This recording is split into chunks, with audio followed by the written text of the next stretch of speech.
Well, thank you for joining me here on this Wednesday. We're in the middle of month of October, halfway through meteorological fall, and the tropics are beginning to quiet down, but we're not finished yet. Another storm system looks like it's going to become a real possibility next week in the Caribbean Sea.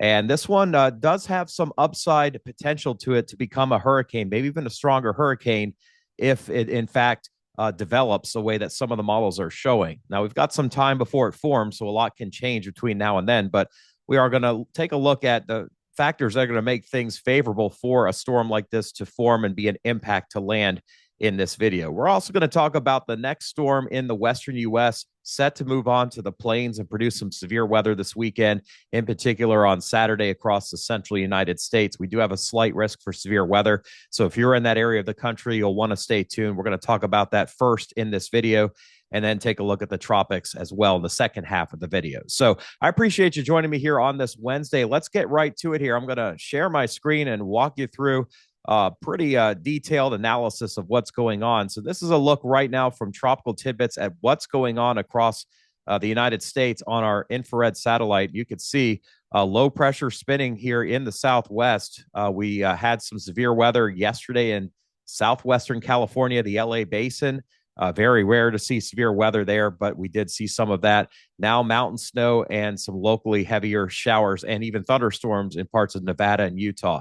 This system is going to track across the country and will enter into the central part of the country where it will pick up moisture from the Gulf. And we are expecting to see some severe weather. And at this point, a lot of uncertainty still on how all that's going to play out. Are we going to see significant tornadoes? Probably not, but there certainly could be tornadoes. More than likely a heavy rainfall threat and a threat for some wind damage, especially in the afternoon and nighttime hours on Saturday.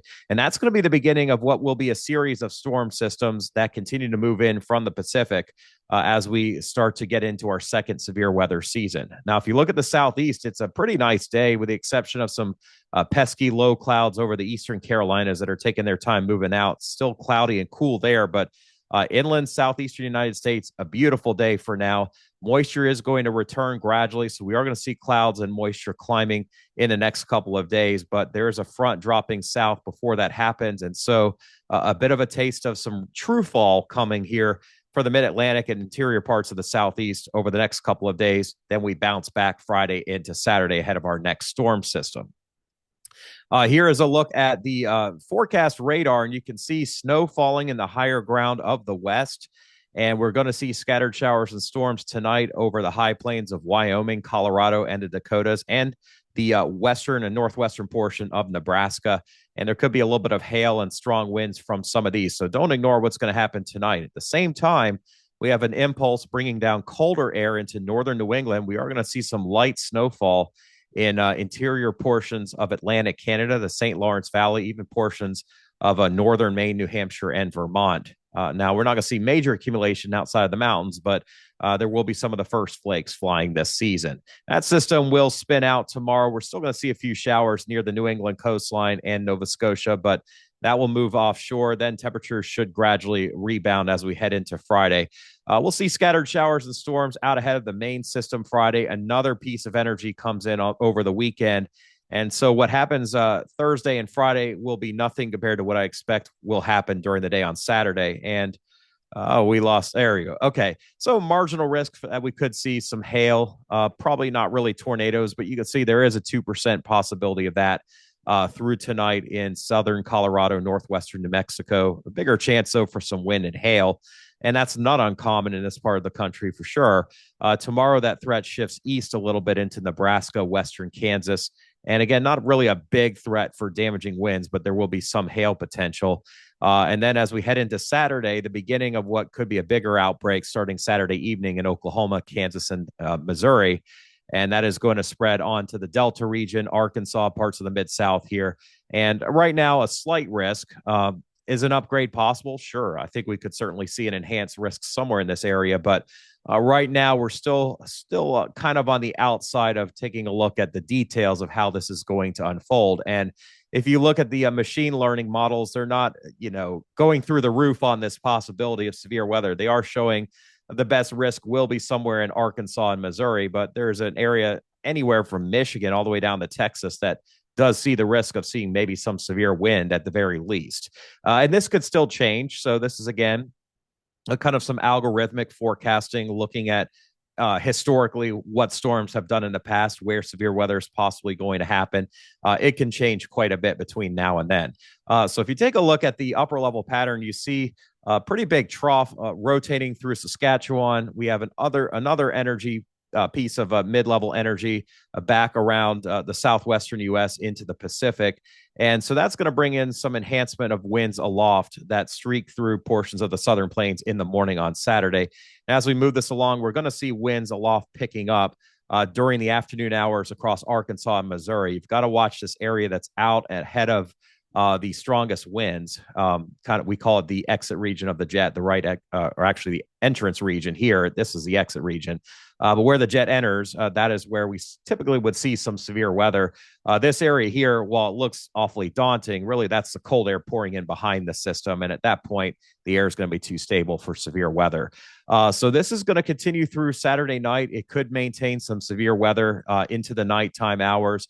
Again, we're watching that right entrance region of the jet stream right in here.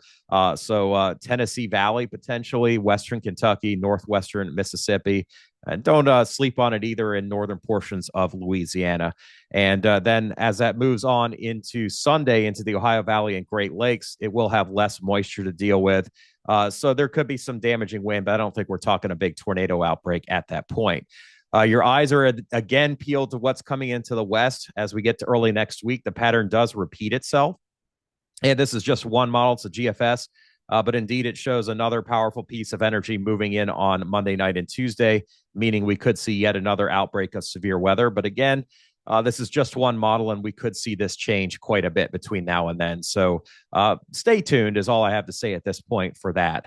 Looking at the mid-levels of the atmosphere, just keeping an eye on Vort maxes. These are where we see spin-ups in the mid-level of the atmosphere. As we get to Saturday evening, you can see Missouri, Southern Illinois are kind of where things could start getting going. But we always watch the tail end of these where there's more rich moisture and instability for that to actually happen.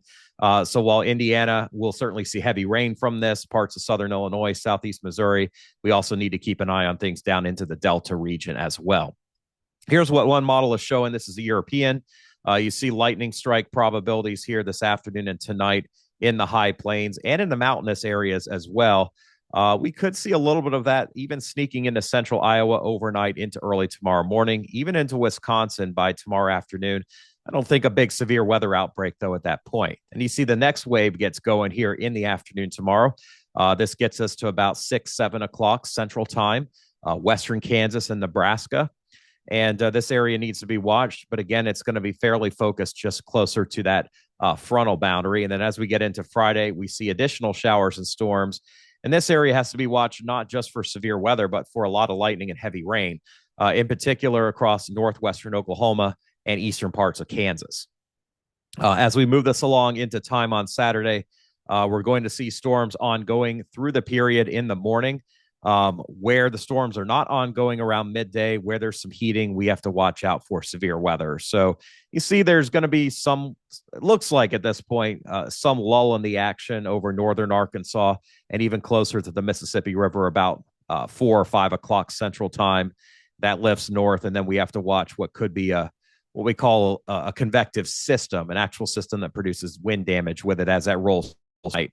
And that could get all the way back to the Metroplex, and it could make it all the way up into southern portions of Illinois. So we'll continue to track this here. I guarantee you this is just one model. It will probably change some.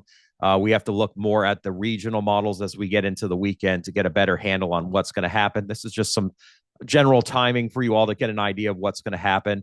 As this enters the Gulf region here early Sunday morning, while many of you are probably still asleep, I do expect it would weaken, but we could still have some rough weather down to Houston and Louisiana, Mississippi here early in the day on Sunday.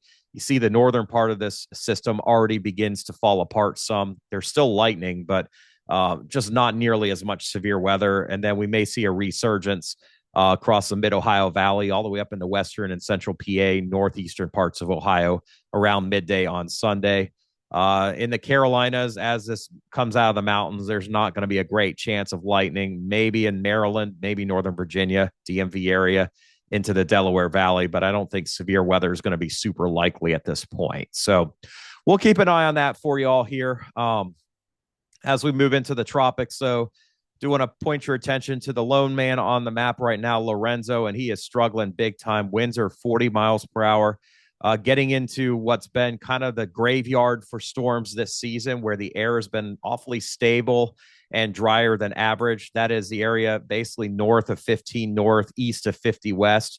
I'll circle it for you. This has kind of been the graveyard for storms, where if they form down in here, if they go this direction, they've got somewhat of a better future. If they make it into here, obviously nothing's come this way, or it would really have a great chance.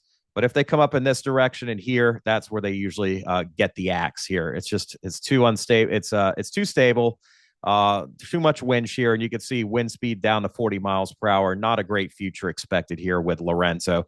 And taking a look at the satellite, you can kind of see why. This is Lorenzo. You need to have a microscope to really see what's going on. I will zoom in a moment to show that to you.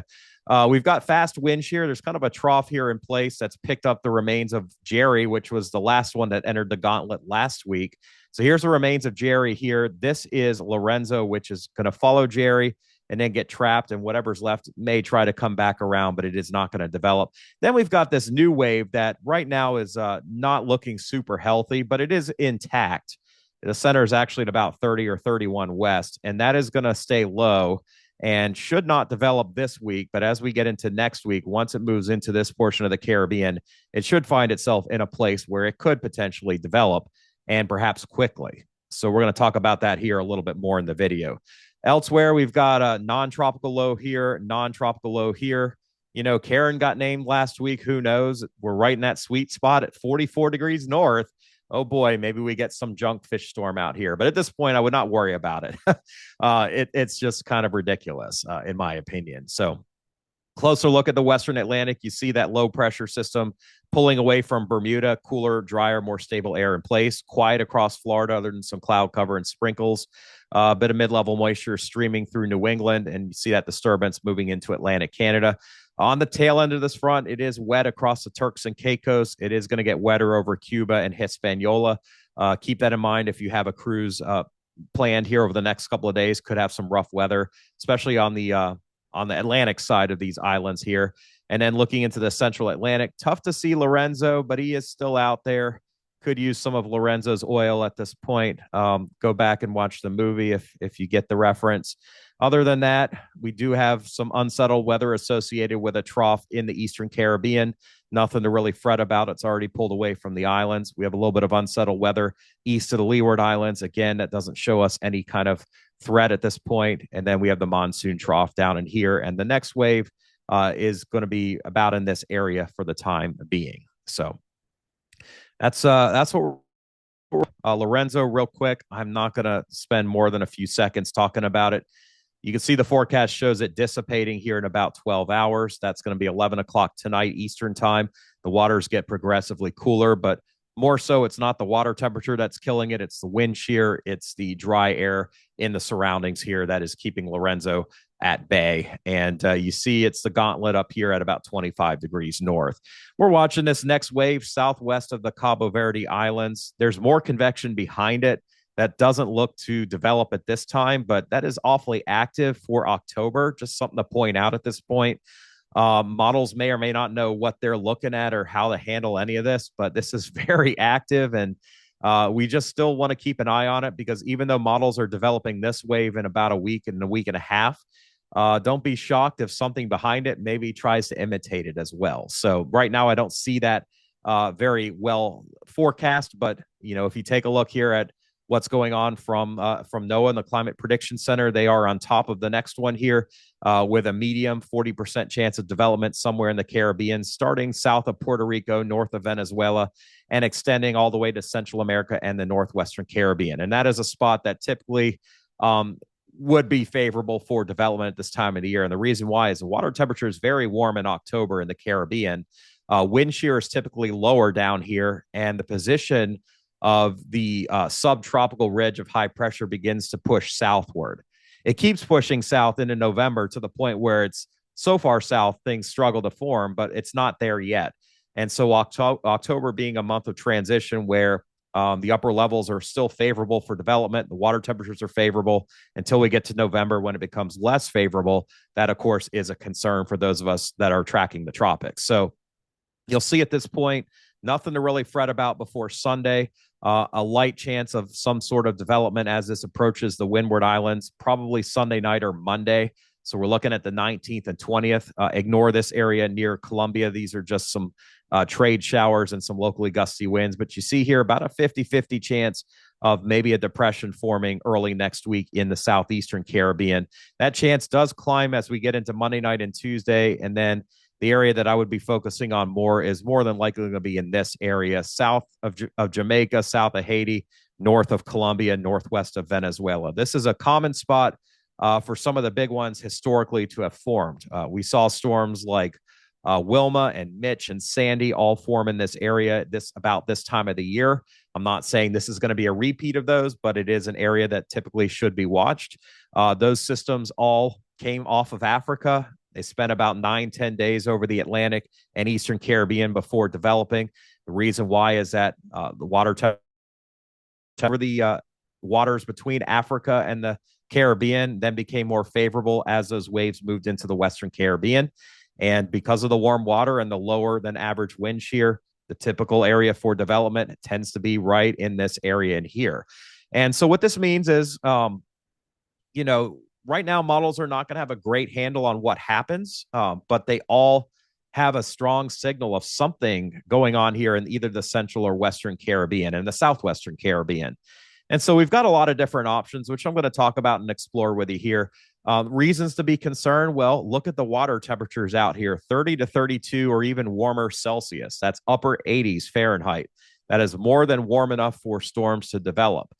These water temperatures are running a few degrees Celsius above the average, and we're at the time of the year that is typically the hottest in this portion of the Atlantic basin. Ocean heat content potential. It's not just what's going on at the surface, but what's going on way down in the depths of the Atlantic and the Caribbean. It is off the charts in the northwestern Caribbean, and it is high enough to support a hurricane in the central Caribbean and even the eastern Caribbean if this gets away from South America. Here's a look at the GFS ensemble, just showing you that there is a growing signal for development towards next Tuesday and Wednesday. So we've got about a week or so to go, give or take. We've got some solutions that pull us northward through Puerto Rico and Hispaniola. We have some going closer to Jamaica. Again, until we know exactly where the system's going to form, we are going to see a lot of spread, but this is a big signal and one that's extremely hard to ignore. This is next weekend, so not this upcoming weekend, the 18th and 19th, but the 25th and 26th. And it looks pretty likely we're going to have some sort of land impact at that point. So if you've got a cruise scheduled for the end of next week, you need to watch this very closely. Again, we don't know where it's going to go just yet. We see a lot of different possibilities, but areas that are typically favored this time of the year, Western Caribbean, maybe the Bahamas, maybe Florida, maybe Central America. Really, it's kind of a guessing game at this point until we start to get an idea of closer to when this forms. Here's a Canadian. Again, very strong signal over the Central Caribbean about a week from today. Then we have divergence. Some of our solutions getting pulled northward towards the Turks and Caicos or eastern Cuba, some going west towards Jamaica and the Caymans, some going farther south towards an area that is no stranger to hurricanes in October. That'd be Nicaragua and Honduras, which would be really bad, unfortunately, for them. And we do see several solutions pulling this northwest towards Cuba. And if it's affecting Cuba, it's obviously something Floridians need to be keeping an eye on, and Bahamans as well, or Bahamians, I guess would be the term. And the timeline on that would be, more than 2 weeks from now. So probably, more than 10 days from now, closer to 2 weeks from now. So a lot to watch still at this point. The European ensemble from earlier, I don't have the latest one yet, and very strong signal and some very impressive solutions here showing very deep areas of low pressure, which would indicate stronger hurricane potential around the 25th or 26th in the Western Caribbean. Hard to see the numbers here, but there's a 921. Yesterday, I saw an 898, which would be a Category 5 hurricane. Again, that's not my forecast. That's just something that the model says, hey, look, if the winds are light down here and this avoids land for a few days, it can go to town very quickly. Here's a look at the European AI. This is machine learning models now. We're getting past the physical models. And you see not a lot of support yet up through about the 20th of October. Then we get to about a week from today, and we've got a few more solutions in the Central Caribbean showing at least a tropical storm, maybe even a hurricane at that point. And then we start to see a growing number of solutions as we get to the weekend after next. So the 25th and 26th, Saturday and Sunday after next. So 11 days from today, showing a tropical storm or hurricane lodged somewhere here in the Western Caribbean. That seems to be where the majority of the guidance has it. And as you can see, after that, we got a lot of different possibilities. There's going to be a trough that comes down that may try to pull it northeast. The timing of that may miss it. It could try to drift north towards the Gulf.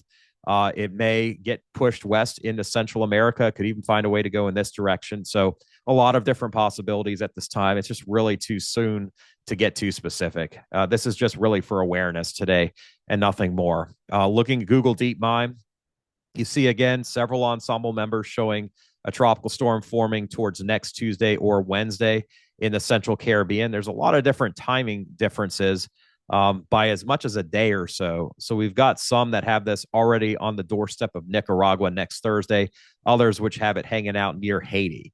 It's a pretty big difference. That's a third of the Caribbean's difference right there. But you do see that there are pink colors in here indicating a stronger hurricane close to Honduras or maybe close to the Cayman Islands at this point. That puts us at the weekend after next. So impacts, I think, certainly something we're going to have to take a very close look at. Again, it's way too early to try to forecast a path on or how intense it could be, but you can see there is a very strong signal for a tropical storm, and I would venture to say even a hurricane at this point. I think Melissa would be fairly likely at this point. And then finally, the Google GenCast, again, not really showing anything for another week, and then beginning to show development in the Southwestern Caribbean. And you can see a lot more showing a threat to Central America by the time we get to the weekend after next. That doesn't mean it's going to hit Central America. It just means it's going to be in the vicinity of it. If you look at the Google GenCast, it actually has a bigger threat to the Yucatan Peninsula, which means it would probably enter the Gulf after that around the 28th. So if you're watching from Florida, if you're watching from Cuba, the Yucatan, Central America, Jamaica, Hispaniola, at this point, I think you need to be fairly aware that there could be something fairly substantial at this time. All right, I'm going to show you some operational models. I'm not going to show you the pressure levels. Reason why is the GFS often has an aggressive bias. But if you take a look here, you can see it's starting to spin something up about a week from today, just to the north of Colombia, to the south of Dominican Republic.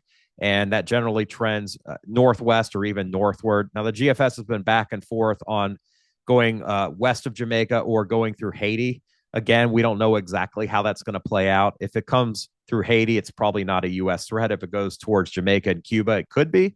But again, we're watching a trough coming down into the southeast. We're trying to guess it, how that trough is going to be timed out, and we're talking more than 10 days away. So a lot certainly could still change. Oh, by the way, the GFS says there may be something more around the 29th or 30th, but let's not get too far out in advance. Let's worry about one storm at a time. It's not the only model. The Canadian model also shows a storm, and the Canadian is the one that was developing this before getting to the Caribbean.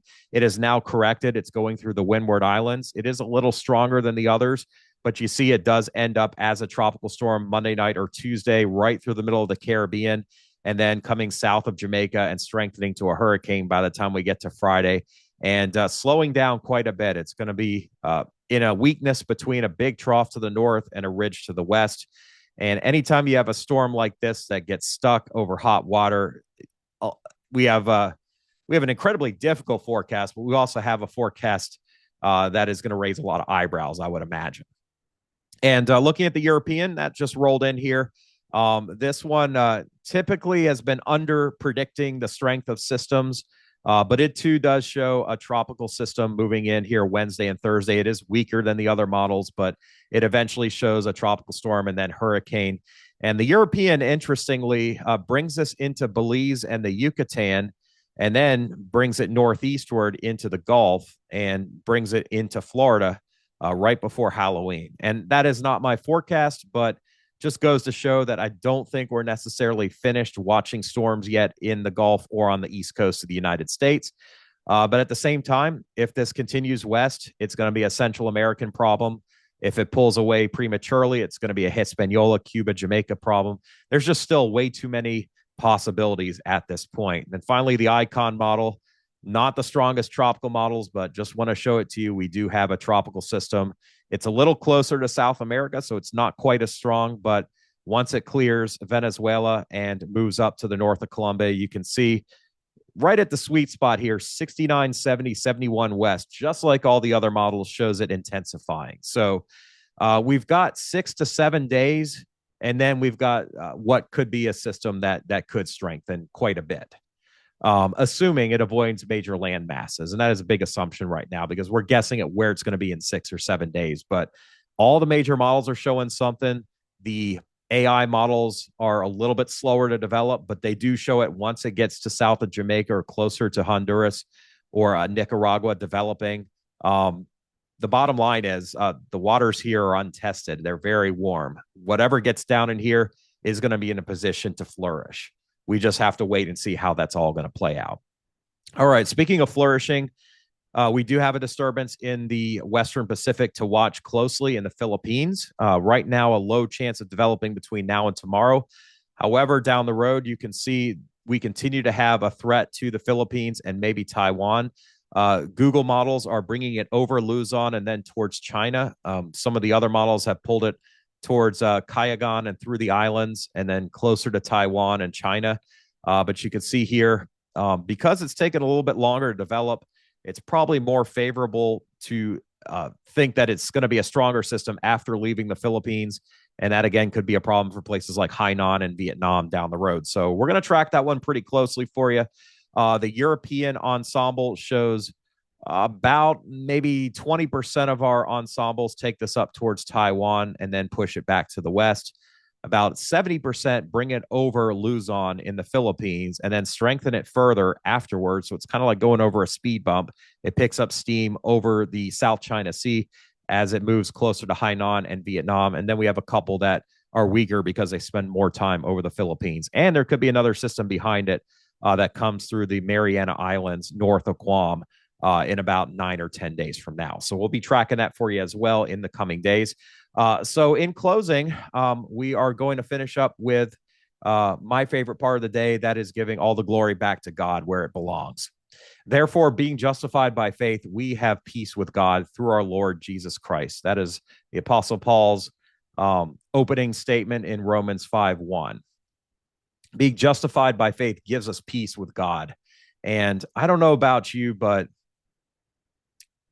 I think it's very difficult to have peace in the world. There's so much conflict. There's illness, there's sickness, there's economic struggles, political battles, war, all kinds of things that go on. It's very difficult to find peace in that. So when all is said and done, going to the Lord and repenting and turning to him and saying, Lord, I need peace, he will give it to you.